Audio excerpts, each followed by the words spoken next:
నార్మల్‌గానే ఈవినింగ్ టైంలో మనకి ఏదో ఒకటి స్నాక్స్ పడాలి కదండీ! అందులోనూ వర్షం పడే టైంలో అయితే వేడి వేడిగా ఏం తిన్నా సరే చాలా యమ్మీగా అనిపిస్తుంది. అందుకని పైన క్రిస్పీగా లోపల చీజీగా ఉండే కార్న్ చీజ్ బాల్స్‌ని ప్రిపేర్ చేస్తున్నాను.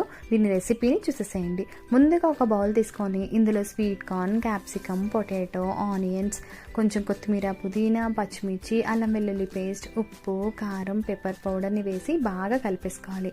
ఇప్పుడు దీన్ని పక్కన పెట్టేసుకొని ఒక బౌల్ తీసుకొని కార్న్ ఫ్లోర్, మైదా, కొంచెం ఉప్పు, అలానే వాటర్ వేసుకొని కొంచెం పల్చగా మిక్స్ చేసేసుకున్న తర్వాత దీన్ని కూడా పక్కన పెట్టేసుకొని ఇప్పుడు ఒక మిక్సీ జార్లో బ్రెడ్ పీసెస్ని వేసి గ్రైండ్ చేసుకున్నాం అనుకోండి, మనకి బ్రెడ్ క్రమ్స్ కూడా రెడీ అయిపోతాయి.